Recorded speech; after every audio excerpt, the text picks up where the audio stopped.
Hi guys and welcome back to the channel. Today I've got two replays in the Chinese Tier 10 turreted premium tank destroyer, the 114 SP2. Now this is a tank destroyer you'll be able to get at level 100 in the season pass. And what do I think of this tank? Well, in the tank review I did for it a couple of weeks ago, I said it was pretty meh. And having played it a lot more, I don't think it's meh, really. I think it's just a pretty okay tank. It just doesn't scream, yes, what a tank. You know, it just plods along, does what it does fairly consistently, and it can be pretty enjoyable to play. It's just got some major drawbacks with not much going for it that makes me go, I just wish some little things were a little bit better about it, right? Because it does have fantastic camo. That's one thing it has. With the setup I've got, it's got 262 meters of steel concealment, and the gun handling is really, really damn nice, as well as the penetration at 273 on the standard round being really good. The 329 on the premium APCR with pretty decent velocity as well at 1,250 on the APCR. 1,050 on the standard AP is pretty decent as well. It just means that the gun handling is really quite nice, the camo is really quite good, and you can just slap out the damage really, really consistently. But for me, that's where it sort of falls down a little bit, because this tank has 650 alpha, right? Which usually you trade the alpha for higher DPM, or you have the slightly lower alpha damage, and then you have lots of armour. So like the 268 version 4, for example, is one of the only other tanks with 650 alpha at tier 10, and that has pretty terrible DPM, but that's because its armour is actually pretty damn good. And I said the armour on this tank is actually trash, but we just bounced 750 from the T58 Heavy, because of course we did. Batchat armour, that's what I call it, because it just bounces shells sometimes because angles. But yeah, so the thing for me is that this tank is really slow. It's very, very slow. And realistically, its DPM is actually middle to lower of the pack for the tier 10 tank destroyers, which is a little bit odd for saying it's got 650 alpha, because you'd think it would actually have slightly better DPM. So I've actually got a load written down here. So the T110E3 for 850 alpha has 2,576 DPM. The E4 has 2,618 DPM for 850 alpha. The WZ113 GFT, the Chinese counterpart to this, has 850 alpha, has 2,618 DPM. The Gorilla 15, a tank that is very, very similar to this tank. It doesn't have a fully traversable turret, but it has good mobility, and it has 750 alpha, so it's lower than the 850s. But it has decent-ish camo, and it slaps out with a pretty decent DPM. That has 2,850 DPM. That's where I feel like this tank should be closer to with 650 alpha. But actually, this tank has only 2,672. I say only. So it's like 60 DPM better than its Tech Tree counterpart, which has 850 alpha, but has armour. It doesn't have a turret, though. The E4 and the E3 has 60 to 100 better DPM, but they have 850 alpha, and they have a lot of armour. And one has a semi-traversable turret, too. Not the camo. The 268 has 3,188 DPM with 850 alpha. And that tank has armour, just as good as camo as this, it may be even better. Gun handling is a bit derpier, to be fair. But it does the same role. And it's got higher alpha and way higher DPM. The V5 has 2,754 DPM for 850 alpha. So again, that's another 70 to 80 DPM better than this tank. And again, that has camo that is just as good, maybe better than this tank. And it has the fully traversable turret. And it has better mobility. And slightly better armour, too. Although the gun handling is far derpier. I will caveat that, because the gun handling on this tank is fantastic. As you've just seen a nice little snapshot there on that Super Conqueror. So yeah, like a 263 has nearly 3k DPM for 550 alpha. And then if you were to even go down to tier 9, a Waffle Panzer 4, which again, is probably a fairly similar playstyle to this tank, if we're honest, because it's got no armour, like this tank. It goes at a similar mobility pace to this tank. And it's got two guns that are, well, one's derpier than this gun, but has 750 alpha, and one has just as good, if not better, accuracy for lower alpha at 560. And it's got 2,812 DPM on its 750 alpha gun, and 3,080 on its 560 alpha gun. So it does the same job as this tank, but probably... And it's also got fantastic camo, so it does the same job as this tank, but probably better at tier 9, right? This is why I say that the tank, for me, when I did the review... I'm just trying to point out, this is why I think, when I did the review, that I just felt it was a bit meh, because it doesn't have anything that screams out to me, yes, what a tank! I enjoyed playing every second of this tank. There's things that frustrate me about it, like the mobility, like the armour, like the fact that the DPM is nice, but, like... There's just so much out there that outdoes you in that way. But the camo is definitely a big strength. You've just seen it against that Super Conqueror. We managed to kill him, and he just didn't see us, which is definitely a beautiful strength of the tank. And the fact that the gun is lovely to use. Saying all that with the DPM, it's just one of those things. I wish that it had probably a second. Just a second off of the reload. So instead of a 10.5 second reload like you saw, I think with the food boost, it was a 9.5 second reload instead. That would be just, that make it that little bit nicer for trading, and just that little bit nicer for having that extra oomph in the ability to squeeze that damage out when you are taking hits and everything is penning you, right? And just be able to keep up with some of the other tank destroyers at tier 10 in that regard.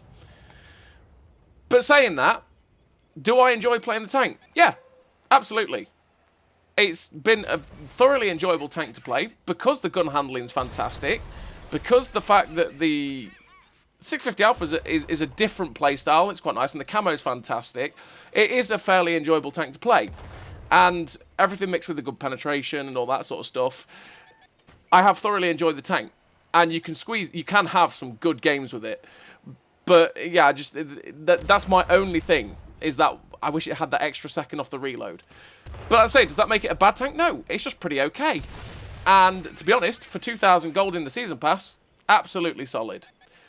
So what do I run in terms of a crew on this tank? Well, on the 114 SP2, I do run Born Leader, Rapid Reload, Sixth Sense, Situational Awareness, Steady Aim, Run and Gun, Camouflage Expertise, Silent Driving, and Muffled Shot. The 3 camo perks to make the camo that is on this tank absolutely phenomenal. Just, you know, absolutely fantastic.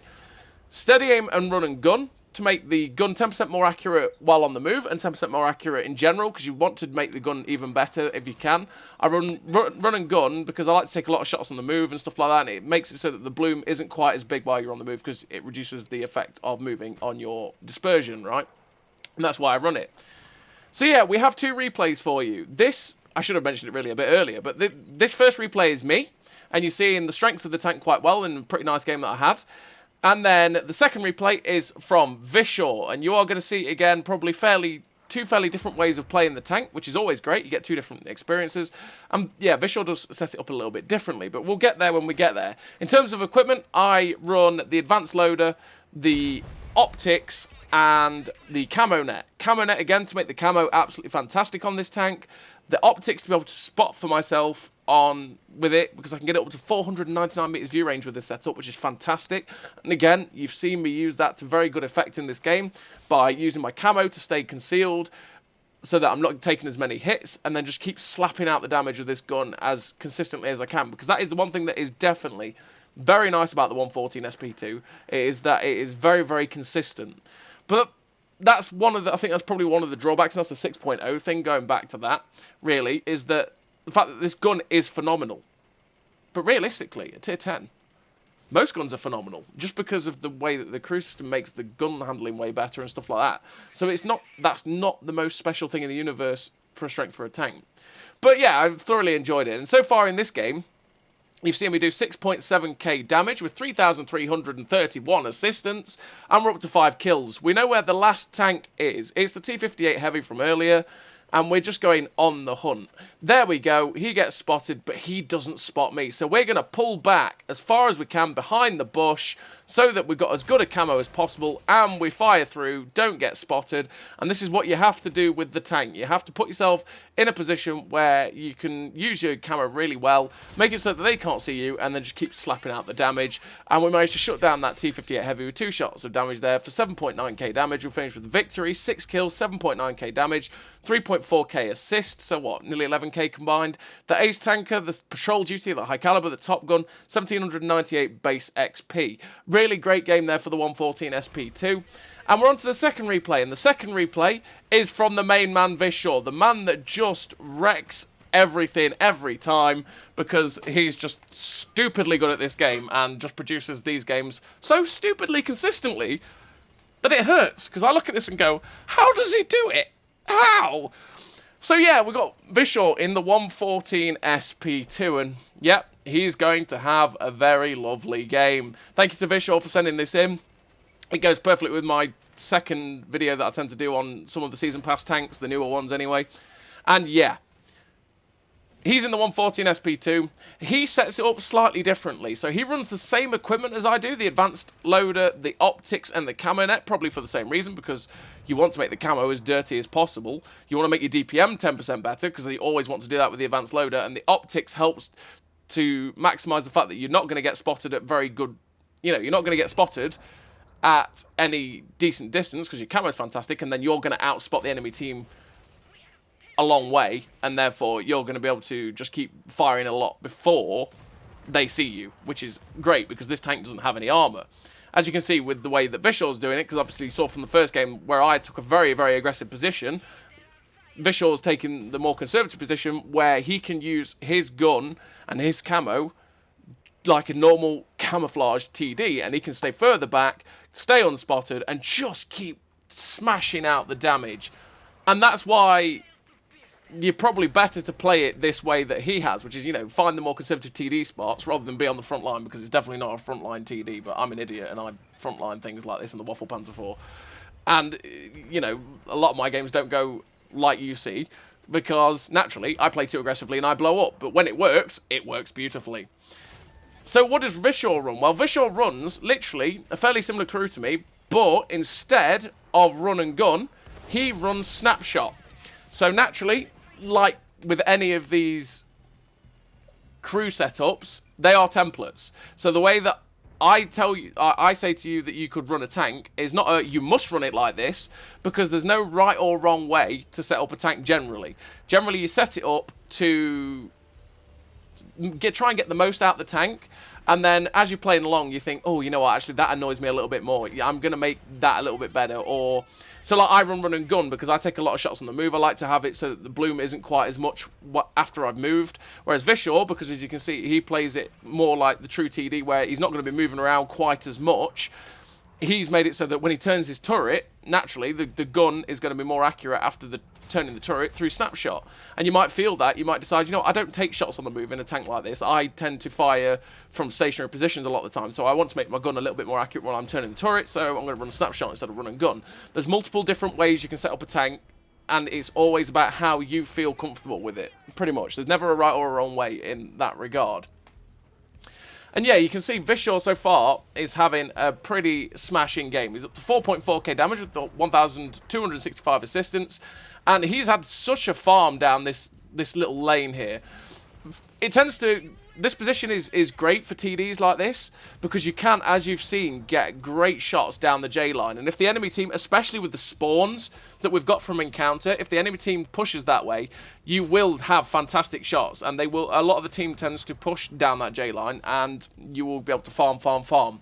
And Vishaw is showing you expertly how to run the position. Stay hugging tight to that rock on your right, so that if you do get spotted, you can pull back, get safe, and then use your camo, wait until you get unspotted, and then you can pull forward and fire again. And that is obviously a beautiful thing with the tank, because a lot of the time you can actually pull back out and you won't be spotted until you fire. Which is where muffled shot tends to come in handy. But it depends obviously how far away they are from you.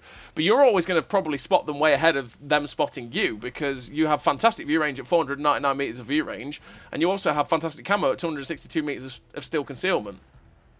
So you can see Vishaw's angling up currently for a shot at this Super Conqueror. And that Super Conqueror is like, oh no, I don't like that, I'm getting detected, this is not the way. So he hasn't taken the bait yet to pull out. But Vishaw's not getting impatient, he's doing the right thing, he's staying steady.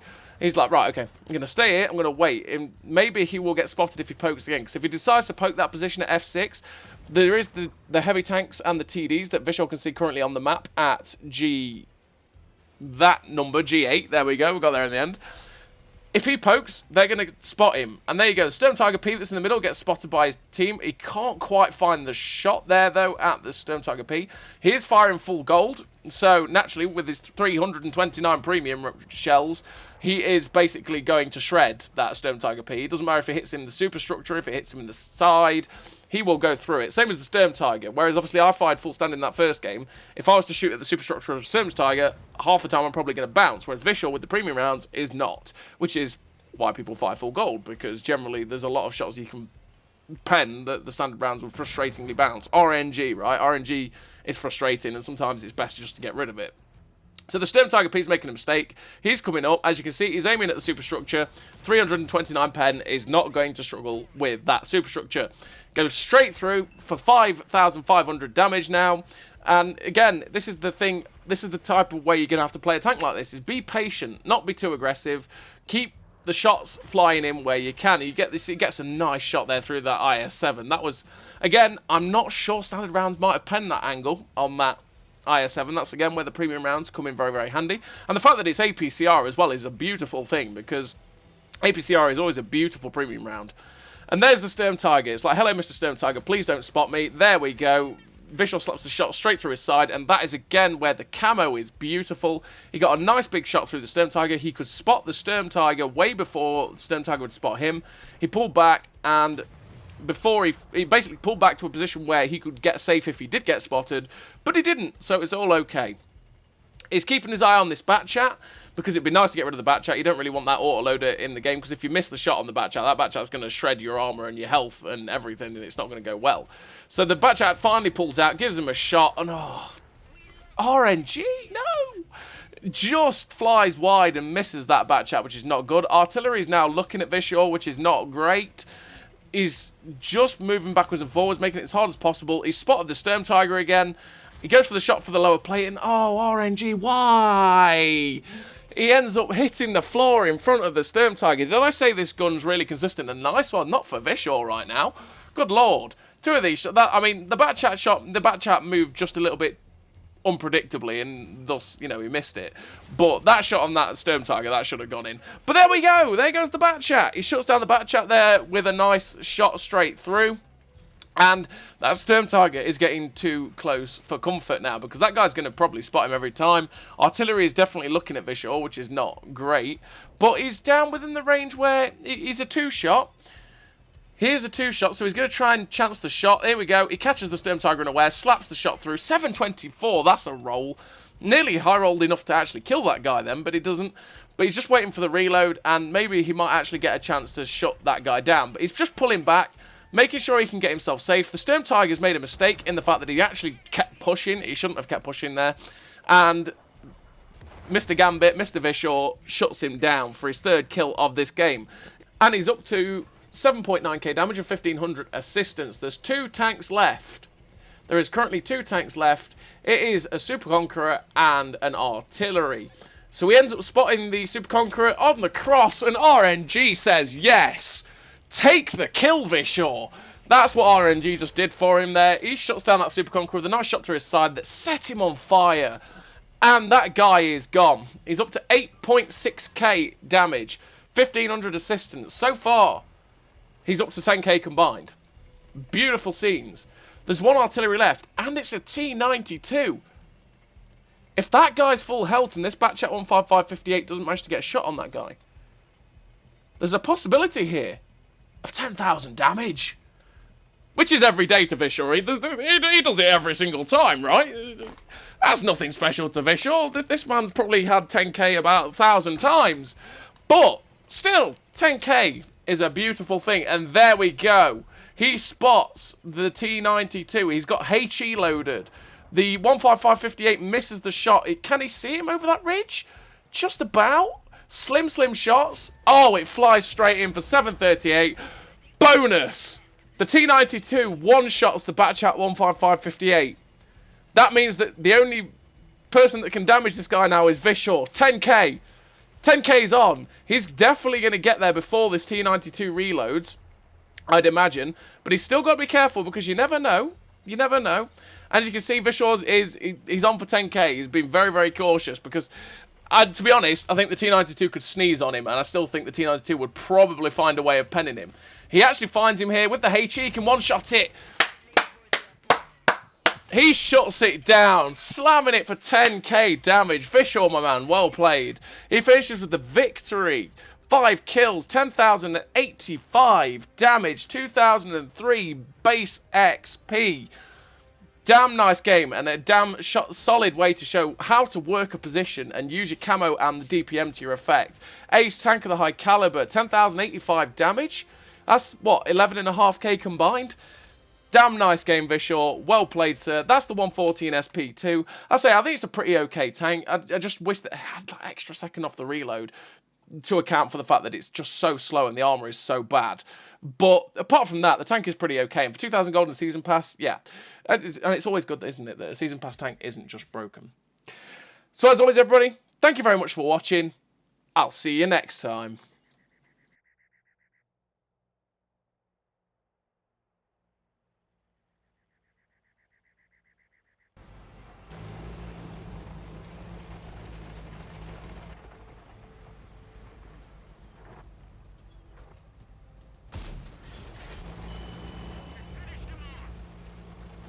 A great success!